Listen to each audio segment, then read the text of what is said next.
Ouais, donc ils annonçaient orage toute la journée aujourd'hui. Donc orage, nous disions. Hein. Depuis ce matin, ils n'arrêtent pas de repousser le début de l'orage. Hein. On va voir si on en aura un. Dans tous les cas, on va quand même faire le programme qu'on avait prévu, c'est-à-dire aller visiter la fabrique de chocolat de Sapporo. Ça a l'air stylé de ouf. Déjà, ça commence bien. On a l'impression d'être dans un hall d'hôtel très européen. Non, là, petit bonhomme, c'est quoi ce bordel?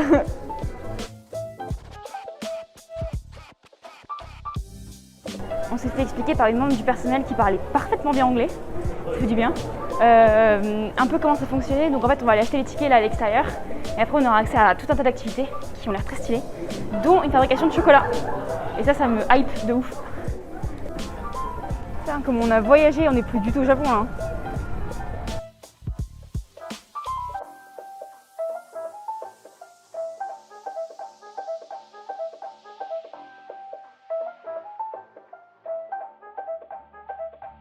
C'est marrant parce qu'on n'avait jamais prévu de venir ici, c'était pas du tout sur notre itinéraire à la base. Mais bien content d'être venu parce que ça aurait été dommage de louper ça quand même, c'est assez incroyable. On a acheté les tickets, ça y est. On a réservé une activité à midi aussi et il n'est pas encore 11h donc on va faire un tour un peu du musée, de la fabrication des chocolats et on va voir tout ça. Les chocolats qui sont en train de défiler sur la table suivante, là on a un échantillon qui nous a été donné, ça te dit de le déguster? C'est parti pour la dégustation. C'est genre chocolat blanc au milieu d'un biscuit quoi. Ouais. C'est pas mauvais, maintenant. Ah, effectivement, c'est surprenamment très bon.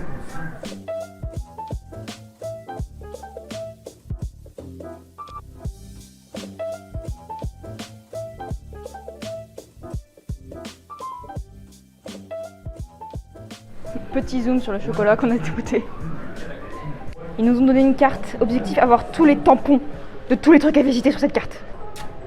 Il n'y a pas besoin de... Oh! Ça marche.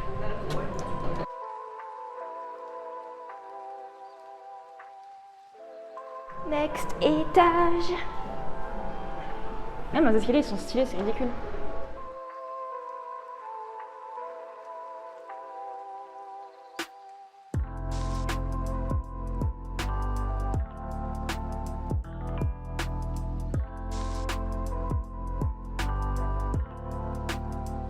Bon, on n'aura pas tous les tampons, du coup c'est pas possible parce qu'il y en a qui sont dans des boutiques et il faut acheter un truc pour l'avoir. Mais bon, on va essayer d'avoir tous les tampons gratuits du coup, changement d'objectif.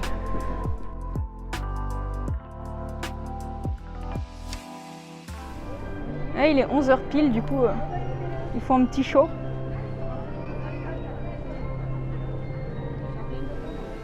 Deuxième tampon, tout tout tout tout.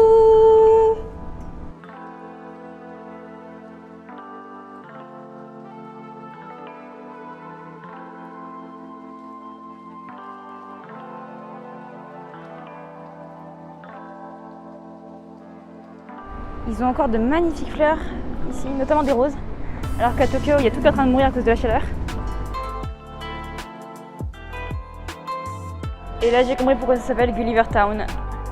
C'est tout petit. Si j'étais venue ici en tant que gamine, j'aurais pété un câble. J'adorais tellement me déguiser.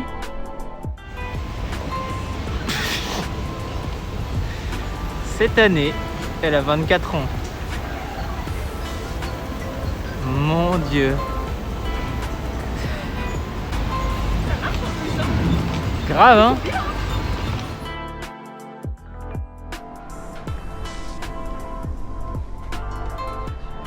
Mais je vous en prie, monsieur, installez-vous.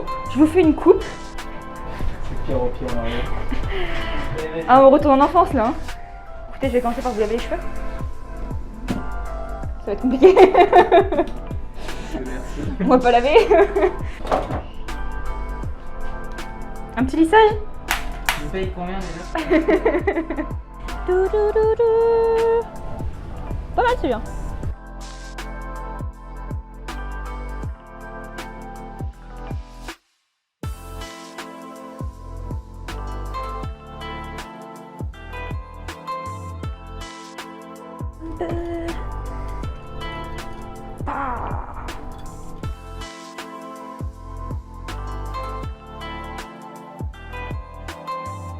c'est l'heure de l'atelier chocolat. Bon, on sort à l'instant, on n'avait pas le droit de prendre ni photo, ni vidéo, rien du tout à l'intérieur. C'était une sorte d'expérience virtuelle. En fait, ils nous avaient mis chacun devant des tables avec des assiettes et ils projetaient dessus différentes informations. Et il y avait une guide qui expliquait, flou en japonais d'ailleurs, un peu le processus de fabrication du chocolat. Alors on n'a pas tout compris ce qu'elle racontait, mais il y avait généralement les explications qui étaient en anglais projetées derrière elle. Donc on a réussi à avoir les bases à peu près correctes. À la fin on sort avec un petit certificat apparemment maintenant on est des experts de fabrication de chocolat bien sûr. Et en fait ils expliquent tout le processus, donc à partir du moment où on récolte la graine, donc on commence par récupérer la fève de cacao, l'ouvrir et récupérer les graines à l'intérieur. Ensuite on les fait fermenter, puis torréfier. Et après on mouline tout et on obtient différents ingrédients qui nous permettent de faire le chocolat quand on met en différentes proportions. C'est vachement intéressant. Voilà. On a aussi eu, plus intéressant, une dégustation de chocolat. Ils nous ont fait goûter du coup des morceaux de fèves de cacao qui ont juste été torréfiés, donc avant qu'ils soient moulinés et que ça fasse le chocolat. Et après 2 chocolats différents, un qui était plus autour de la noisette ou de la noix et un qui était plus autour des fleurs. Et on devait sentir un peu les différences, tout ça, c'était surtout très bon. Ils nous ont fait renifler le chocolat, donc maintenant j'ai les traces du combat sur mon masque. J'ai le masque plein de chocolat, c'est génial. Un plaisir. On vient de rendre la voiture, elle est garée quelque part par là-bas. Au revoir voiture. Et voilà le road trip qui touche à sa fin. On est à l'aéroport de Michitose. C'était un super voyage, franchement on en a pris plein les yeux. On repart plus ressourcé qu'on est arrivé, pas forcément plus reposé, on est fatigué, hein, mais le fait de voir beaucoup de nature, d'avoir une densité de population beaucoup moins élevée qu'à Tokyo. Il faisait plus frais aussi, au moment où on est parti de Tokyo, il faisait dans les 35 degrés et 70% d'humidité minimum. On était un petit peu en train d'étouffer. Donc on est venu au frais, on est venu à la nature, il y avait beaucoup moins de monde et on a découvert un aspect beaucoup plus rural du Japon qui nous a assez surpris. Quand on part à la campagne, tout de suite, c'est une ferme au milieu de 5 rivières, beaucoup plus espacée. Les gens étaient aussi des fois plus sympas, plus enclins à commencer des conversations. On a eu beaucoup de gens qui nous ont demandé est-ce que vous parlez des japonais. Oh là là, quand on disait merci, oui ça va, tout ça. Oh vous êtes bon japonais. Est-ce que vous voulez que je prenne une photo. Beaucoup plus plus avenant de manière générale je trouve. Plus enclin dans une conversation. D'où vous venez, tout ça. On a mangé dans plein de restaurants où c'était un couple qui tenait, ou des fois une mère et une fille. De temps en temps c'était un peu plus authentique, on va dire, comme Japon. Donc c'est tout pour ce road trip. C'était super bien et j'espère que ça vous a quand même permis de vivre un peu une partie de ce road trip avec nous à travers cette vidéo. Même avec ce road trip, il nous reste presque une semaine de vacances. Donc on va essayer de caser encore un maximum d'activités. Ce qui fera probablement l'objet d'une prochaine vidéo. J'espère que vous serez là pour la voir. Si vous avez aimé celle-là, n'oubliez pas de laisser un like et de vous abonner si ce n'est pas déjà fait. Si vous avez des remarques ou des questions, n'hésitez pas à les mettre en commentaire, je serai heureuse d'y répondre. Et je vous dis à bientôt pour une prochaine vidéo. Bye!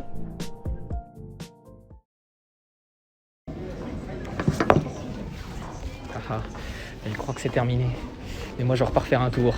Allez c'est parti, je vous embarque. Rends-moi ma caméra.